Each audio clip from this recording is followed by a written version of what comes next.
আসসালামু আলাইকুম। আজকের এই ভিডিওতে আলোচনা করব ফাংশন। ফাংশনটা হচ্ছে দুই প্রকারের, ইন জেনারেল দুই প্রকারের হয়। কি কি? একটা হচ্ছে লাইব্রেরি ফাংশন, মানে বিল্ড ইন ফাংশন যেটা, আর একটা হচ্ছে user define function. Library function কোনগুলা? এই তো আমরা যেগুলা ইউজ করতেছি, প্রিন্টএফ, স্ক্যানএফ, এগুলো হচ্ছে লাইব্রেরি ফাংশন। আরও অনেক লাইব্রেরি, প্রিন্টএফ, স্ক্যানএফ কোন লাইব্রেরির আন্ডারে আছে? studio.h নামে। তারপর স্কোয়ার রুট, পাওয়ার, অ্যাবসলিউট ভ্যালু বের করার জন্য এইটা কোন ফাংশনে আছে? mat.h। এইটা হচ্ছে, এগুলা হচ্ছে লাইব্রেরি, আর এটা হচ্ছে তার আন্ডারে ফাংশনগুলা। অর্থাৎ আমরা বুঝতে পারলাম এগুলো হচ্ছে বিল্ড ইন ফাংশন, মানে কোডের মধ্যে আছে, আমরা জাস্ট ইউজ করব। প্রিন্টএফ ইউজ করলে আমাদের কোনো কিছু প্রিন্ট করে দেখাচ্ছে, স্ক্যানএফ ইউজ করলে আমরা ইউজার থেকে নিয়ে নিচ্ছি কোনো কিছু। তো আমরা এখন শিখব হচ্ছে ইউজার ডিফাইন ফাংশন, অর্থাৎ অ্যাজ এ প্রোগ্রামার হিসাবে আমরা এখন ফাংশন মেক করব। এই প্রিন্টএফ ফাংশন মেক করছে যেমন সি প্রোগ্রামিং যারা বিল্ড করছে তারা, কিন্তু এই সি প্রোগ্রামিংয়ে একটা ফিচার দিছে ফাংশন মেক করার জন্য, মানে প্রোগ্রামাররা, মানে আমাদের মতো যারা প্রোগ্রামার আছে তাদেরকে একটা ফিচার দিছে ফাংশনের মেক করার জন্য, ওইটা হচ্ছে ইউজার ডিফাইন ফাংশন। তাহলে শুরু করি, ইউজার ডিফাইন ফাংশন কিভাবে মেক করা যায়, অর্থাৎ ফাংশন কিভাবে মেক করা যায়। ইউজার ডিফাইন ফাংশনের সিনট্যাক্স আছে, এটা হচ্ছে ইউজার ডিফাইন ফাংশনের সিনট্যাক্সটা যদি বলি, ফার্স্ট টাইম থাকবে হচ্ছে রিটার্ন টাইপ। রিটার্ন টাইপ কি কি হতে পারে? ইন্টিজার হতে পারে, ডাবল হতে পারে, ফ্লোট হতে পারে, ক্যারেক্টার হতে পারে, এনিথিং, মানে যেগুলো ডেটা টাইপ আছে সেটাই হচ্ছে রিটার্ন টাইপ। আর ফাংশনের নেমটা কি হতে পারে? ফাংশনের নেম এনিথিং হতে পারে, মানে যে অপারেশন করতে চাচ্ছি সেটা দেয়াই ভালো। তাহলে বুঝতে পারবা, যে কোড দেখলেই বুঝতে পারবা যে এই ফাংশনের এই কাজ। ফর এক্সাম্পল প্রিন্টএফ, বোঝা যাচ্ছে এটা কোনো কিছু প্রিন্ট করবে, তো আমরা যেইটা নাম দিব সেইটা যেন বোঝা যায় এটা কি কাজ আছে। ফর এক্সাম্পল দুইটা নাম্বারের যোগফল করব, a প্লাস বি, তাহলে এখানে ফাংশনের নাম কি দিব? সাম। বোঝাই যাচ্ছে এই ফাংশনের কাজ হচ্ছে কোনো কিছু যোগ করা। হ্যাঁ, আমি ইয়েও দিতে পারি ফাংশনের নাম, এটা দিতে পারি হচ্ছে এ বি সি ফাংশন, কিন্তু এটা তো হিউম্যান রিডেবল না। হ্যাঁ, এটা এই নাম দিলেও হবে, কোনো ইরর খাবা না, কোনো সমস্যা নেই, তোমরা যেটা নাম দিতে পারো, কিন্তু আমাদের দিতে হবে হিউম্যান রিডেবল, যেন অন্যজনে কোড দেখলেও বুঝতে পারে এটার কি কাজ হচ্ছে। আচ্ছা, তারপরে একটা ফার্স্ট ব্র্যাকেট দিয়ে কি করতে হবে? প্যারামিটার এখানে পাস করতে হবে। প্যারামিটার কি, এগুলো সব বুঝতে পারবো। আর এই তো এই ব্র্যাকেটের মধ্যে আমাদের যেগুলো অপারেশন আছে সেগুলো করতে হবে। ফর এক্সাম্পল উদাহরণ যদি দিই, রিটার্ন টাইপ এখানে কি দিছি? ইন্টিজার দিছি। কেন রিটার্ন টাইপ ইন্টিজার দিলাম একটু পরে বলতেছি। এখানে ফাংশনের নাম কি দিছে? অ্যাড, মানে এটা বোঝাই যাচ্ছে অ্যাড করবে কিছু। তো প্যারামিটার হিসেবে কি নিয়েছে? দুইটা নাম্বার নিয়েছে, ইন্টিজার টাইপের দুইটা নাম্বার নিয়েছে, ওই দুইটা নাম্বার যোগ করে রিটার্ন করে দিছে। এই দুইটা নাম্বার কি ছিল টাইপের? ইন্টিজার। আমরা রিটার্ন করলাম ইন্টিজার, এই জন্য রিটার্ন টাইপ এখানে ইন্টিজার দিলাম। এখানে যদি ফ্লট হিসাবে দুইটা নাম্বার নিতাম, যদি অপারেশন করতাম, তাহলে ফ্লট এখানে দিতাম রিটার্ন টাইপ। তো অপারেশন করতেছি ইন্টিজারের, সো আমরা রিটার্ন টাইপ দিছি ইন্টিজার, অর্থাৎ এই রিটার্নের টাইপ কি সেইটা এখানে দিতে হবে। স্ট্রাকচারে তো তাই বলো রিটার্ন টাইপ। হ্যাঁ, আমরা বুঝলাম ফাংশন কিভাবে মেক করতে হয়। এখন কোডে আমরা দেখব কিভাবে কোডিংয়ে ইউজ করব। এইটা হচ্ছে মেইন ফাংশন, আমরা ডিরেক্ট মেইন ফাংশনে আসব। এটা হচ্ছে হেডার ফাইল, এটা হচ্ছে মেইন ফাংশন। মেইন ফাংশনে কি করলাম, জাস্ট সিম্পল দুইটা নাম্বার নিলাম, ডিসপ্লে সাম নামের একটা ফাংশন ক্রিয়েট করলাম, এই দুইটা নাম্বার জাস্ট পাস করে দিয়েছি, এই দুইটা নাম্বার এখানে জাস্ট পাস করে দিয়েছি, এ অ্যান্ড বি দুইটা নাম্বার পাস করছি। এখন এটা হচ্ছে ফাংশন, এটা হচ্ছে ফাংশন। ফাংশনের এখানে ভয়েড আমরা দিতে পারবো, যদি কোনো কিছু রিটার্ন না করি তাহলে এখানে দিতে হবে ভয়েড। এই তো কোনো কিছু রিটার্ন করতেছি কি, ভয়েড কেন দিলাম, কারণ এখানে কোনো কিছু রিটার্ন করতেছি না। এই যেমন এখানে রিটার্ন করলাম, রিটার্ন কোনো কিছু রিটার্ন করতেছি না, এই জন্য ভয়েড দিয়েছি, মানে এর ভিতরেই কাজ করে এখানে পিন করে দিয়েছি। এখানে দুইটা নাম্বার পাস করছি, এখানে রিসিভ করছে ওই দুইটা নাম্বার, নাম্বার 1 নাম্বার 2 নামের। এখানে ভ্যারিয়েবলের নেম এনিথিং দিতে পারবো, কোনো সমস্যা নাই। এই যে এখানে দিতে হবে কোনো ম্যাটার না, এখানে দিলাম, কিন্তু এখানে যেটা দিব সেটা এখানে অপারেশনে সেইটাই ইউজ করতে হবে। এটা পাস করলাম, এটা রিসিভ করলাম, ফাংশনে আসে। এই তো ফাংশন তো বোঝা যাচ্ছে। প্রথমে রিটার্ন টাইপ দিলাম, ভয়েড কেন দিলাম, কারণ কোনো কিছু ফাংশনের মধ্যে রিটার্ন করতেছে না, এখানেই অ্যান্সার লিখতেছে এই জন্য। তো ফাংশনের নেম এইটা দিলাম, কারণ এই ফাংশনের নেম এইটা, এই জন্য এখানে এটা সেম। দুইটা নাম্বার রিসিভ করলাম, দুইটা নাম্বারে যোগ করে এখানে প্রিন্ট করে দিলাম, তাহলে অ্যান্সার হবে কি 4 3 7 হবে, যেহেতু আমরা যোগের অপারেশন করতেছি। এই তো 7। আমরা যদি এখানে বিয়োগের অপারেশন করতাম তাহলে 1 আসতো, এই তো 1, 4 থেকে 1 বাদ দিলে তো 1। এখন আমরা রিটার্ন করব হচ্ছে ইন্টিজার টাইপ, অর্থাৎ ইন্ট। তাহলে রিটার্ন নাম্বার 1 প্লাস নাম্বার 2। এখন এটা ইন্টিজার টাইপের অপারেশন করছি, এই জন্য রিটার্ন টাইপ ইন্ট দিয়েছি। তাহলে এখানে রিটার্ন করে এই পুরাটার ভ্যালু কত হবে, এই পুরাটার ভ্যালু হচ্ছে যেটা রিটার্ন করবে।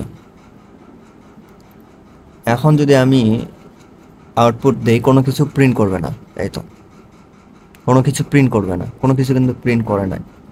কারণ কি, এখানে রেজাল্ট রিটার্ন করছে, এটা রিসিভ করতে হবে। রিসিভ কেন রিসিভ করবো, এখন রিসিভ কি টাইপে রিসিভ করব, ইন্টিজার। ইন্টিজার রেজাল্ট নাম দিলাম, ইন্ট রেজাল্ট নামে একটা ভ্যারিয়েবল ক্রিয়েট করলাম। এই ইন্টিজার টাইপের যে রেজাল্টটা,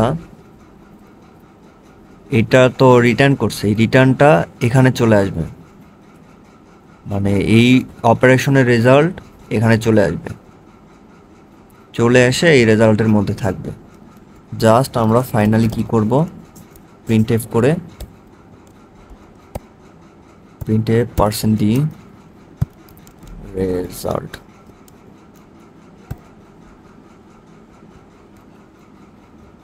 এই তো 7 চলে আসছে। আমরা যদি এখানে বিয়োগ করি, সব কিছু অপারেশন হয়ে এখানে চলে আসবে।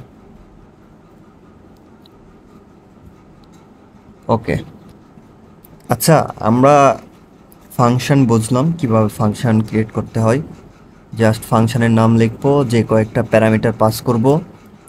এখানে যদি বি দুইবার, এখানে সি নামের একটা প্যারামিটার পাস করলাম, এখানে সি নামের একটা ভ্যারিয়েবল ক্রিয়েট করি, যে কয়েকটা প্যারামিটার ইচ্ছা, মানে অপারেশনের জন্য যে কয়েকটা লাগে এখানে পাস করলাম। কিন্তু এখানে আবার আর একটা নাম্বার, এখানে আবার যে কোনো নাম দিতে পারো, যেহেতু এখানে 3টা প্যারামিটার আছে, এখানে 3টা দিতে হবে। আমি দিলাম হচ্ছে এফ, আর অপারেশন করতেছি নাম্বার 1 নাম্বার 2 প্লাস এফ। তাহলে এখানে কি হবে, এখানে ডিসপ্লে সাম নামের একটা ফাংশন ক্রিয়েট করছি, যার রিটার্ন টাইপ হচ্ছে ইন্টিজার। কারণ কি, সব ইন্টিজার অপারেশন করে ইন্টিজার এখানে রিটার্ন করব, ওইটার রেজাল্ট আবার ইন্টিজার টাইপের একটা রেজাল্টে একটা ভ্যারিয়েবলে রাখলাম। এটা ভ্যারিয়েবলের নাম তোমার ইচ্ছা মতো দিতে পারবা, এফএসডি, মানে যেটা মিনিংফুল হয় সেটা দিলাম, কিন্তু রেজাল্টটা মিনিংফুল এই জন্য রেজাল্ট দিলাম। তাহলে কি হচ্ছে, 3টা ভ্যারিয়েবল পাস করলাম, এটা রিসিভ করলো, অপারেশন করে ইন্টিজার টাইপে রিটার্ন করে এখানে চলে এসে রেজাল্টের মধ্যে রাখলাম। তাহলে রেজাল্ট কত হবে? 4 3 7 8 9, এই তো 9টা প্রিন্ট করে দিল। আচ্ছা, এই অপারেশন তো আমরা ফাংশন ছাড়াই করতে পারবো, তো ফাংশন দিয়ে কেন করলাম? ফাংশন ছাড়া কেমনে করব? ফর এক্সাম্পল এখানে যেই অপারেশনটা আছে না, এই প্রিন্ট করে দিলাম, প্রিন্টে a plus B plus C, just এতটুকু কোড লিখলেই তো হয়ে যাচ্ছে। তাহলে আমরা ফাংশন কেন দরকার? জাস্ট এক লাইনের কোড, এই যে এতগুলা কোড লেখার দরকার নাই, জাস্ট এক লাইনের কোড। কেন আমরা ফাংশন ইউজ করলাম? তো ফাংশন ছোট কোডের জন্য ইউজ না করলেই বেটার হয়। আমরা যখন বড় কোড লিখব, বড় কোড মানে হচ্ছে, আমি বুঝাই দেই। ধরে নাও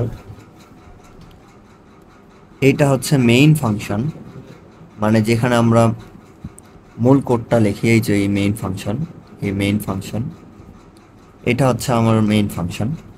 এখানে কোড লিখতেছি, ধরে নাও হচ্ছে একটা অপারেশন করা হচ্ছে, অপারেশন 1, তার আন্ডারে কিছু কোড আছে, ওই অপারেশনটা হয়ে অপারেশন শেষ,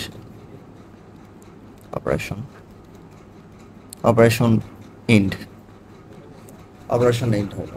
ধরে না এখানে কোনো একটা বড় অপারেশন আছে, কোনো ক্যালকুলেশন আছে।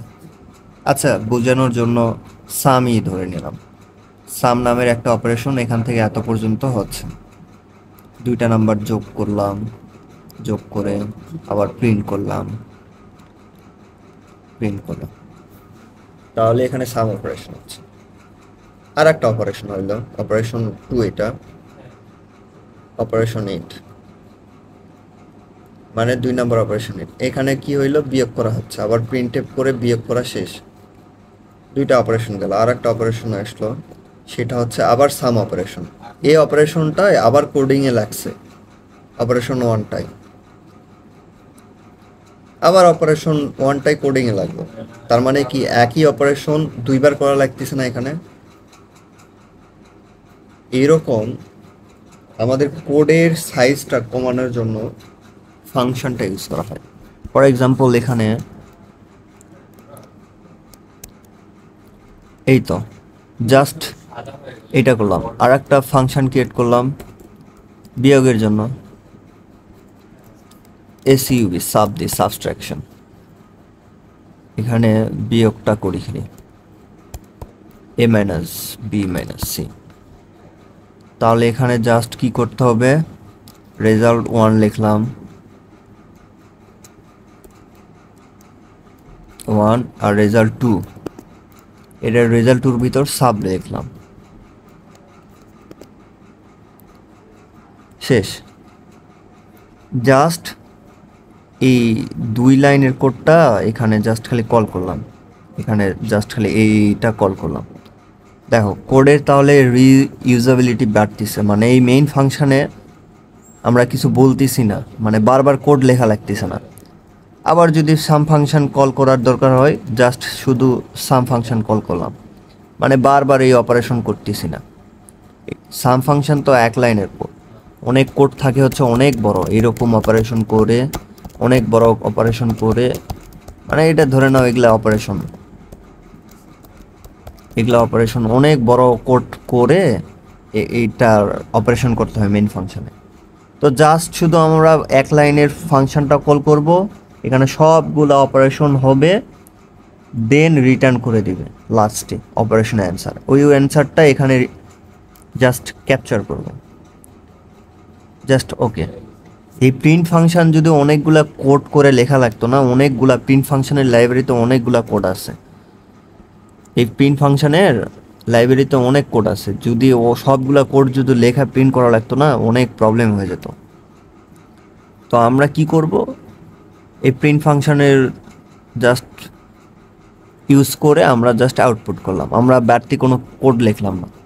অনুরূপভাবে যেগুলো আমাদের অপারেশন আছে সেগুলো জাস্ট শুধু উপরে ফাংশন আকারে লিখব, আর কোডের মধ্যে জাস্ট খালি মেইন ফাংশনের মধ্যে জাস্ট খালি ইউজ করব, জাস্ট শুধু ইউজ করব।